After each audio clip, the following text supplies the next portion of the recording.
Hello, my gorgeously amazing Earth and I fam.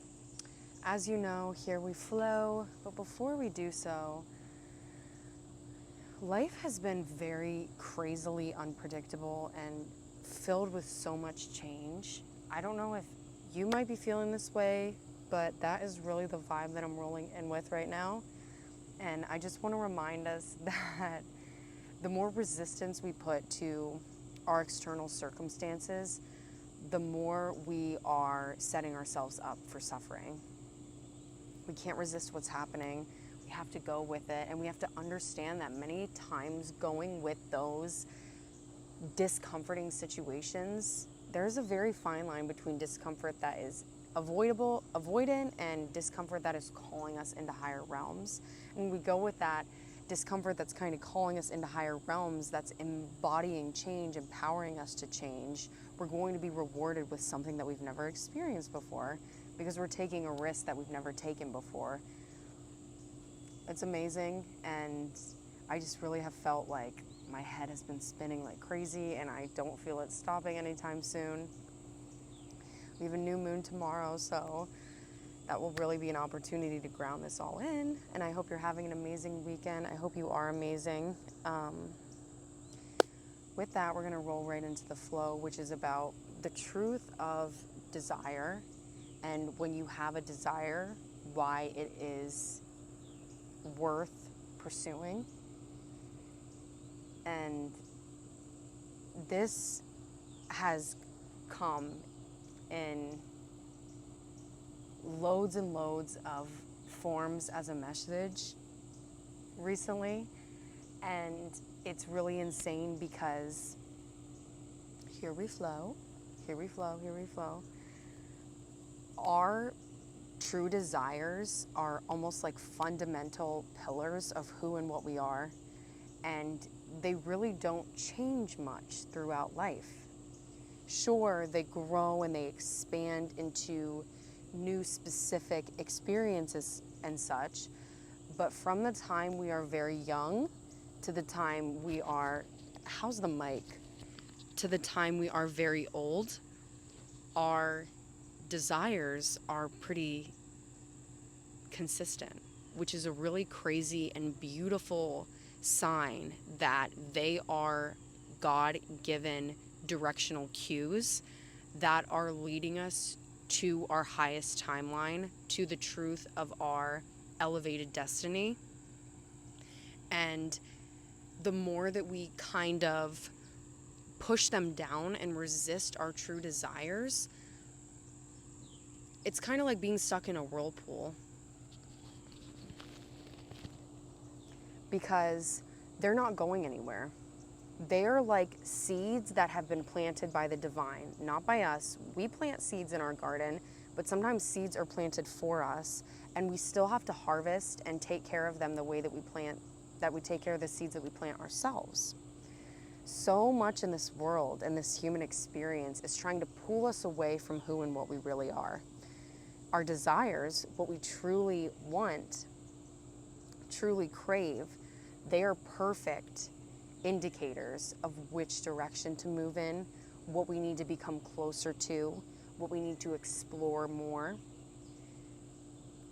Having that connection and understanding that connection, that these are a way to bring you back to center. And I'm not talking about desires in this material way. It's really an undescribable, unexplainable kind of innate draw that we have towards certain frequencies, I would say. And yes, those frequencies inherently manifest into material experiences, items, things that we can see, things that we can comprehend with our senses. But at the end of the day, we have to be connected with the frequency that is behind those things. If we're not, it's kind of an empty relationship. It's not going to fulfill us the way that we are truly desiring to be fulfilled with. And that can be a really slippery slope, because when we identify something as our desire, like a nice car, a nice car, why do you want it? That's a way that we can work back, right? So if we can comprehend that we desire a nice car, why? Well, because I like to have a nice vehicle to drive around. Well, why do you like to have a nice vehicle to drive around? Because I like to feel safe when I'm traveling. Okay, why is it important for you to feel safe when you're traveling? Well, because I really like to go to places that I don't know, unfamiliar, and I feel as though it's a very important thing to have a vehicle that I feel is going to keep me safe. Well, why do you like going to places that are unknown? And we can really get deep with ourselves through our desires. No matter how materialistic it might be, no matter how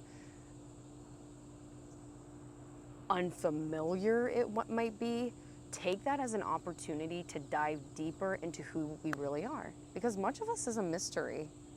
Isn't that crazy? Much of us is a mystery.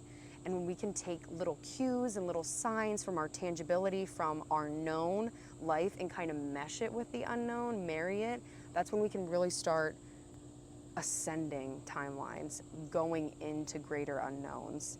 Because we have that step from the known, but we have that trust in what we do not know. And it's a beautiful combo. I'm very joyed to be speaking of this because I feel as though I'm so grateful for this family. I'm so grateful for you watching this video. And I'm also so grateful that we all have this opportunity to pursue our bliss, to follow our bliss, to really go towards what makes us feel at home, to go towards what fulfills us on an existential level. We are all worthy of that. It's truly a birthright. It is something we cannot get rid of. We cannot rid ourselves of true desire. If something you believe was a true desire fades away, it was either A, not a true desire, B, going to be actualized in the future, or C, it was welding a different purpose for us. I feel that we all, I've been saying I feel a lot, and that's really interesting because that's usually not in my vocabulary. Anyways, we all know these true desires. It is just a matter of removing what has fogged up that reflection. And that fog is us being told who we need to be, following what's socially acceptable. We've really been conditioned to all have the same desires as a society, a family, a house, a great job, a car, these things that have they are universal desires, but we want to get deep, baby. We want to go into what we truly desire, what actually lights us up. Of course, everybody wants a home, somewhere to call home, a vehicle to get them to and from, loved ones with them. But those are kind of what our universal desires are, right? That we all desire as human beings. Now, when we start getting deeper into this soul, kind of the direction this conversation is going in, it's something that's unique to our soul blueprint and our human design. We each have one that's unique. Sure, we kind of mix with each other, of course, but at the end of the day, we are all welding a unique design within and therefore without. So the more that we can take on that responsibility and be able to allow it to manifest as it is desired to, the higher we are going to ascend into understanding, fullness, being with love, being able to work with our energy and to truly enjoy the fullness of this magical plane. So amazing. So as we wrap up, this is a reminder that your desires are true and worthy. No matter how far-fetched they may seem, no matter what conclusions you're drawing about them, they are not what you think they are. It is a vibration. It is a frequency that is calling you in, and it uses tools of materials to kind of get your attention. And then as the conscious experiencer, take that time to dive deeper into why you're drawn in certain places. And the more that you understand the why, the more likely you are to act intentionally in that direction, because you know why you're being drawn in this way. You know what it's asking of you. You know what feelings it conjures up in you. And that's worth everything in the world. No matter how old one might be, these desires are not on a limited timeline. They are always here for us. And it's just a matter of having that willingness to change what we once thought was our dream life or what we needed to do. And it requires us to go into the subconscious. That's what else is really wild, is it's very subconscious. Even though on a conscious scale we believe certain things, we really have to be able to tap into what's deeper in order to have that full alignment and really get that machine running fluidly. A well-oiled machine, baby. So may you always remember that dreams and desires are not of this world, they're of the greater plane, and ours are for us, only us. And may we move in that direction today and every day, no matter what the way. All right, my Earth and I fam. Thanks for showing up for another flow. Would love to connect with you as always. I love this community. I say this so often, but it's so beautiful to be able to read these beautiful words from you, to speak in this way and know that I'm connecting with other like-minded, curious soul being wanderers, amazing, ethereal, so many different things come, and I just am so grateful for the continued growth. And I have such a pure intention with this space where we can connect and validate each other and ascending to our highest timelines and provide new meaning for certain aspects of this human experience, where we can reflect our creative essence to one another in endless ways and share our gifts in abundance. Well, that wraps up my little sappy sap talk on the Earth and I. Catch us here next Sunday for another flow. Check out the website, connect on Instagram if you'd like to. Leave a comment. Let me know how you've been feeling. Has your life been really crazy recently? Or like, do you feel like you're in a really big grounding period?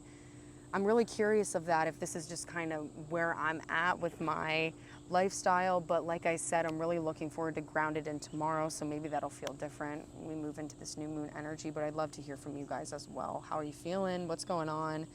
Crazy, grounded, psychedelic, flowy. All right, well, I'm gonna go enjoy this beauty. Thank you for being here again. So much love to you, fam. I'll see you next week.